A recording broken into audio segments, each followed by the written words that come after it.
everybody. Conspiracy, which is book 2 in her Blood Rose Rebellion series. So welcome, Rosalyn. Thank you so much for chatting with us tonight. Can you go ahead and start with just a little bit about yourself? Yeah, so my name's Rosalyn Eves, which she already said. I write young adult fantasy. Like she said, my first 2 books are out, and the 3rd book, Winter War Awakening, comes out next spring. I also teach English at Southern Utah University. So basically I work with writers, or I write most of the time. And I love books, I love literacy, I love writing, and I'm really excited to be here.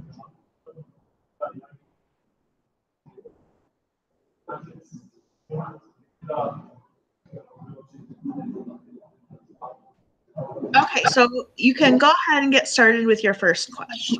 Okay, excellent. So the first question is, how did you come up with the names and storyline for your Blood Rose Rebellion series? And without giving away too much, can you give us a short synopsis? The first book, Blood Rose Rebellion, my short description is it's 19th century Hungary with magic. I was interested in the idea of the chosen one, but sort of a reverse chosen one. Like, instead of what, usually we see, what if you're incredibly powerful? And I was interested in, what if you weren't powerful? So I came up with a story about a girl born into a society where the nobility all have magic and she doesn't. But she does have an unusual ability to break spells. And because of that, she gets drawn into the Hungarian Revolution. She has a chance to sort of remake the way they understand magic in their world. And then books 2 and 3 are dealing with the aftermath of what she does in book 1. How did I come up with the names? Well, actually, the name for the first one of my writing partners came up with it when I was querying. And I thought, oh, I like this, but they'll probably make me change it, because that's always what you hear, that editors will make you change it, your agent will make you change it. And as it turned out, nobody made me change it. So we kept that one. That did make it a little bit hard for titling the next 2 books, because we had such a specific kind of title, right? Short noun, nominalization. Lost Crow Conspiracy was a little bit easier because I knew that I wanted it to have a crow in it. If you're familiar with the series, the crows play a pretty big part, especially for one of the characters. And for the last one, so we've proceeded from rebellion to conspiracy to war. I really like the title that we settled on for the last one, because it is kind of what the book is about this massive war, trying to create a world that everybody can live with. And then the second question is, the books are historical fantasy. How did you research the time period and the cultures of the countries where your books are set? I was lucky in that I lived in Hungary for about 1.5 years and learned to speak some Hungarian. I think not very many people, except for actual Hungarians, ever get really fluent. But I knew when I wanted to set the story in the 19th century, the Hungarian Revolution was such a fascinating time period, and it's a culture and a place that we don't know a lot about. So obviously I knew a little bit about the culture to start with, just from having been there, but then I had to do a lot of research. I started with just general historical research, what was going on with the rebellion, who was Kossuth Lajos, what was going on in Victorian England at the time. But the most useful research I did was actually a lot more detailed. I read a bunch of travel narratives from people who were visiting Hungary from England. So they would have a similar perspective to Anna. What does Hungary look like to a 19th century British tourist? And they had some really wonderful details, like what kinds of food people fed them, what the dances were like, what the balls were like. I also have some friends who are Hungarian. I asked one of my friends lots of questions about the grammar and the phrasing. And I also had a couple of readers to help me with the Romani stuff, because obviously I'm not Romani. And I wanted to make sure that it was as accurate and sensitive as I could. Okay, question number 3. Last part for question number 2. The other thing I did is I told my husband that if the book sold, we were going back to Hungary. So the book sold, and the first thing I did with the advance was we went back to Hungary and to Austria and visited a lot of the places that show up in the books. And I highly recommend that kind of research if at all possible. There were some details that I'd written into the stories that when I actually went back to the sites, I was like, oh, this could not have happened the way I wrote that. I better rewrite this scene. All right, the third question is, when did you start writing? This is kind of a tricky question for me. I knew that I wanted to be a writer when I was 11. I had a really wonderful fifth grade teacher who told me that I should share some of my very bad poetry that I wrote for class with people that I cared about. And that was the first time that I realized both, A, I might be decent at writing, and B, that writing was a thing you could do and share with other people. I don't know why, but it hadn't really occurred to me before that point that writers were actual regular people, that books just didn't sort of magically appear. And I knew from that point that I wanted to write. I wrote a lot in junior high and high school and even in college. And then life happened. I went to graduate school, I got married, I started having kids. And it wasn't until several years later that I realized that if I really wanted to write a book, like I'd always wanted to do, that I had to start writing again. And that's one of the pieces of advice that I always give to aspiring writers is don't quit. If there's anything I could go back and do differently, it's that I would have kept writing. Because I feel like I lost some with stopping to write. So anyway, so I wrote a lot when I was younger, but then I didn't start again until I was an adult to start writing seriously for publication. Okay, question number 4. What is your writing process like? My writing process is kind of all over the place. In addition to being a writer, I'm also a mom with 3 kids, and I teach writing classes at the local university. So I have a lot of different things that I'm juggling. I try and have a regular time for writing every day. Most of the time, it's at night after my kids are in bed. But I think it's helpful to have a routine, but also don't beat yourself up if something happens to interrupt your routine, because life happens, and life's important because it gives you the material to write. As for the rest of my writing process, I am a plotter. I really like, Dan Wells has a 7-point plot system. So usually before I start writing, I will do some brainstorming about the story.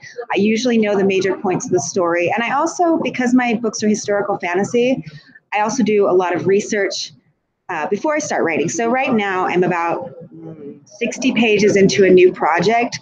But I've also spent a lot of the summer I've spent researching, and I'm actually currently in Denver doing some research on this new project. Anyway, so I will draft it out, kind of a quick and dirty draft, and then I spend a lot of time revising. I probably spend as much or more time revising as I do actually building the story. Okay, number 5, what is the most challenging aspect of writing? Weirdly, I think that for me, the most challenging aspect of writing is maintaining confidence, believing in myself. I went to graduate school and I've written, and I always thought, I don't know, I struggled a lot in graduate school with what they call imposter syndrome.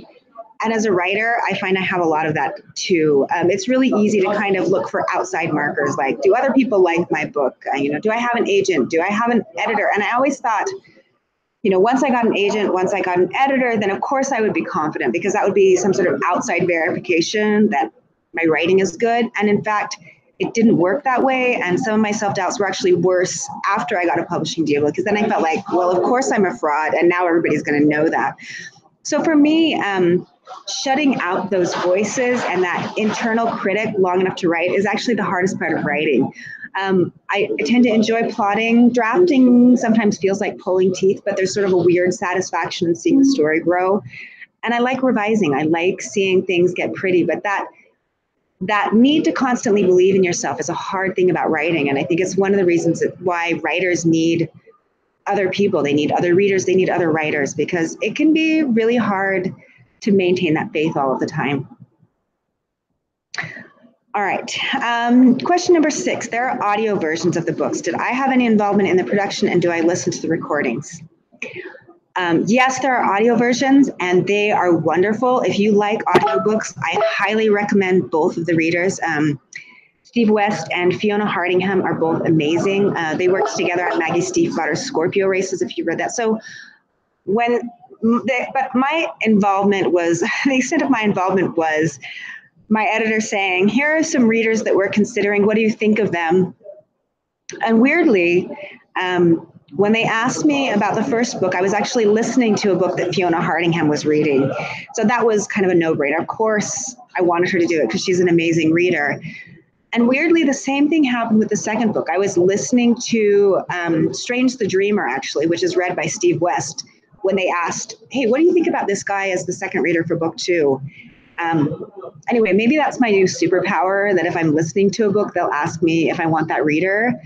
It would be kind of cool because then I think I need to listen to Lin-Manuel Miranda read some more books. But anyway, that's about the extent of my involvement. Is they say, here's who we're thinking of, do you like them? Or is there, just approving the readers that they're considering. And then because there was some Hungarian language questions, they also did ask me a little bit about pronunciation. And most of those questions I referred to my Hungarian friend and said, hey, can you help me give them a better pronunciation for this? Do I listen to the recordings? I listened to a little bit of the first one. And with the second one, I thought, I really love both of these readers. I really want to listen to it. And I got about 45 minutes in and couldn't listen to it. My internal editor kept kicking in, and I kept finding things that I wanted to change. I think maybe in a year or two, when the story isn't so fresh in my head, I'd be able to listen to it. But right now, I have a hard time listening to my own work. Okay, question number 7. What is my favorite word? Right now, oh gosh, there are so many words that I really like. And of course, I'm spacing on the one that I just learned.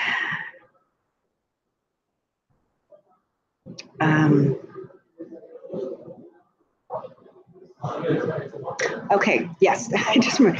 Petrichor is my new favorite. Petrichor is the word for the smell of rain on stone. You know that new rain smell when it's been dry for a while and you go out and it's that wonderful fresh rain smell. I love the word. I think it's really pretty, and of course I love the smell. Question number 8. What is my least favorite word?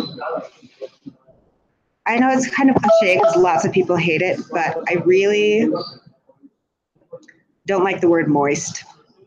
And of course, I think it's perfect that there is, if any of you have seen Dr. Horrible's sing-along, forgetting the rest of the word, there's a villain whose talent is making things moist, and it's just perfectly disgusting. All right, question number 9. What scares you? Oh. I'm kind of a chicken about a lot of things. I do not like steep drops or heights. I really love the outdoors, but that also comes with a caveat. I live in southern Utah, and it's possible to drive not very far, but less than an hour up into the mountains and be in places where there are mountain lions, which kind of terrifies me. But I think the thing that scares me the most is disappointing people that I care about. I think that's one of the worst things I could think of, is that sense of having let down people that are important to me. What makes me laugh? My 6-year-old makes me laugh pretty regularly because he's at that stage where he thinks he's grown up and he's really not. He's also kind of inappropriate. I also really love dry British humor. One of my favorite funny movies is Cold Comfort Farm, just because it's bizarre and it's British, and that makes me laugh. What is my favorite food? I think it would have to be chocolate. I also like fresh bread and ice cream, pretty much things that are not good for you. If I had to choose a career other than what I currently do, what would I do? That's a good question. I really love writing. My other career is teaching, which I really love. I don't know, they both have really hard parts, but I love being able to help somebody. If I had to do something different, I think I want to do something with my hands. Maybe painting, maybe sewing, something that's also creative but really tactile and visual. What profession would I never want to do? I am very introverted, and any profession that has me in front of people all day, all the time would pretty much be terrible. The first thing that pops into mind is, working at someplace like Disneyland, which I love Disneyland. I think it's great, and it would probably be magical for about 2 days, and then I would be looking for a place to hide. Number 14, what is my favorite place to travel to? Well, I love Hungary. That should be obvious to anybody who's read my books. I don't know. I like new places. I am an Anglophile. I have a softness in my heart for England. I would love to go back. But I'd also like to go to new places. This spring, I had the chance to go to Japan, and it was lovely. So yeah, I would like to see China. I would like to go to New Zealand. I would like to go to some of the Pacific Islands. It's just having time and money both make it difficult. What do I like to do in my downtime? What is that exactly? It's been a long time since I've had a lot of downtime. I like reading, which should surprise nobody. I like going for walks and listening to an audiobook so I don't have to talk to anybody. I like spending time with my kids. Sometimes, other times, escaping them is part of my downtime, if I'm perfectly honest. Reading is probably my favorite thing, that and watching period piece movies. Do I have any distinct memories of an interaction in a library or with a librarian? I don't have a lot of memories of specific librarians, but I do remember as a kid, I grew up in Bozeman, Montana, just outside the Rocky Mountains, and I remember as a kid, we would go to the library with my mom every week, every other week, and we would come back with stacks of books. And I would read all of my books, and then I would read whatever my brother checked out. I kind of miss those days where I didn't have to do anything but read all day. It's kind of wonderful. But I really love libraries. It's one of the first things I do when I move somewhere new is find out where the library is and go get a library card. What have I read in the last year? Ooh, a lot, but I'll tell you, I typically read a book or two a week, so there's quite a few. Some of the ones that have stood out to me recently, I read Jessamine Ward's Sing Unburied Sing, and it kind of caught me off guard. It started out sort of really simple, and then I just was sort of pulled in by the beauty of the story and ended up being really moved by that. Tiffany Jackson, Monday's Not Coming and Allegedly are both really brilliant and twisty. I really loved Margaret Rogerson's An Enchantment of Ravens. It's the kind of book that I wish I could write. I loved Catherine Arden's Bear and the Nightingale. Right now I'm reading Naomi Novik's Spinning Silver, which is the kind of book I absolutely love. I love that blend of history and fantasy and folklore, and she does that so well. 18, who is my favorite fictional character? Oh gosh, I have lots. I really like Prince Nikolai from the Grisha series. I guess the character that probably made the most impact on me was Erin from A Hero in the Crown, Robin McKinley's Hero in the Crown.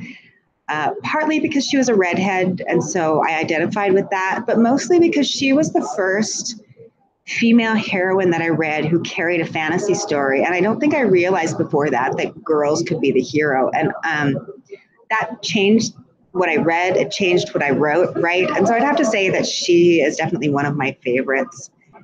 I guess I kind of just asked that. My favorite childhood book, probably The Hero in the Crown, which I read multiple times. I also really loved L.M. Montgomery's Emily books because Emily was a writer and she was passionate about things, and I desperately wanted to be Emily. I think in real life, living her life would not have been as comfortable as I thought it was. Chapter 20, is there an author I would freak out about meeting in real life? Yes, there are several. But at the top of my list, I really love Louise Bujold's books. I've been re-listening to some of the Vorkosigan saga, and she's just so brilliant and writes so many different wonderful stories. I would love to meet Laini Taylor because she writes beautiful books. I would love to meet, well, I did, let's see, I'm trying to think. Suddenly my train of thought derailed there. I did briefly meet Megan Whalen Turner. I would love to meet her for longer and actually get to talk to her. Those are at the top of my list. Favorite TV show, favorite movie, favorite band. I am a lot more visual than I am auditory. I have a terrible time remembering bands, even when I like their music. My husband regularly makes fun of me for that. I have recently discovered of Monsters and Men, and I really like the sound of their music. TV shows. I've really been enjoying Parks and Rec. I know it's older. I like that one. I've loved Call the Midwife. And yes, I watched Downton Abbey every episode. I liked that. I liked Poldark up until Ross got stupid, and then we stopped watching that. My favorite movie. I really love the Austen adaptations. I like Pride and Prejudice. I like Persuasion. One of my favorite recent contemporaries is Decoy Bride, which is British and quirky and strange and romantic, and I love it. If my books were made into a film, who would I want cast in the movie? Oh, gosh. I've had this question before. It's a little bit hard, partly because I always picture Machesh as a young Ewan McGregor, so he probably wouldn't be able to play the part now. There is a Hungarian, there's a Hungarian model, Barbara, I'm spacing on her name right now, to look that up later, who looks a lot like I imagine Anna might look. But I have spent a lot of time looking for who would play Gabor, and I've never been able to find someone, partly because I really think I would really like them to cast a Romani actor for Gabor, which means he would probably have to be someone that's a relative unknown. What's on my bucket list? I would love to do a road trip around the 50 states. I think that would be fun. I would probably have to do it without children because I don't think they would enjoy being in the car that long. I would love to, I think it would be fun to have a movie made out of one of my books. That's not something I really have control of on my bucket list though. So I'll stick with the traveling around the states, which is a little bit more practical. What projects am I currently working on? I have a new book project that I'm working on. I'm not sure how much I can say about it yet because it hasn't been publicly announced, but it is another historical fantasy, and I kind of have a hint about it, the fact that I'm in Denver right now doing research. 25, what advice would I give to my teenage self? I think I would tell myself two things. I think, first of all, I would tell myself not to be so self-conscious, that everybody else is just as worried about how they appear as you are, and they're not paying attention to what you're doing because they're worried about what they're doing. So just be yourself. And going along with that, I would tell myself that who you are enough. It's one of the things that I hope that Anna learns in the first book, or learns over the course of this series, because that's one of the things that I would want to tell teen readers too, that who you are enough. You don't need to change for other people. Be who you are. The people who appreciate that, the people who need you, they will find you. You don't need to be somebody else to be valuable. And then last question, do I have any advice for aspiring writers? Yes, keep writing. But also, don't feel like you have to rush publishing. I've seen a lot of angst on Twitter and other social media about people worrying like, oh, I'm not published by my mid-20s, or I'm not published by my 30s, and does that mean I've failed? The wonderful thing about writing is you're never too old for it, and you're also never too young for it. Write, get lots of practice, get lots of words in, read a lot, write a lot. There's really no shortcut. I tell my college students that too. If you want to be a good writer, you read a lot and you write a lot. And then hopefully the words will come with time. But have faith in yourself. Don't quit, but also write because you love it. And remember that joy you have in writing, because publishing can be really hard. And you want to hold on to that joy because it really is the best part about writing. That satisfaction of seeing a story come together, of meeting characters who exist only in your mind but start to feel real to you. There's really nothing else that feels like that. Anyway, that would be my advice for anybody who's looking to write. But also don't rush it. You have time, and your writing will be richer for living your life, for making friends, for falling in love, for having your heart broken. All of those experiences are going to give richness to your writing.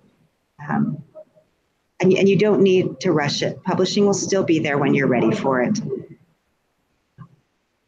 But also don't give up, because we need your stories.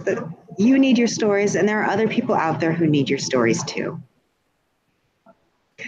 Thank you so much. So that is actually wraps up our author chats for the evening. I know I'm really looking forward to the third book in the Blood Rose Rebellion series, and I'm sure many of our teens are as well. So we really appreciate you taking the time out of your evening to chat with us. Oh, thank you so much for having me. I love doing this kind of thing. It's fun to talk about books. Definitely. Okay, then podcast.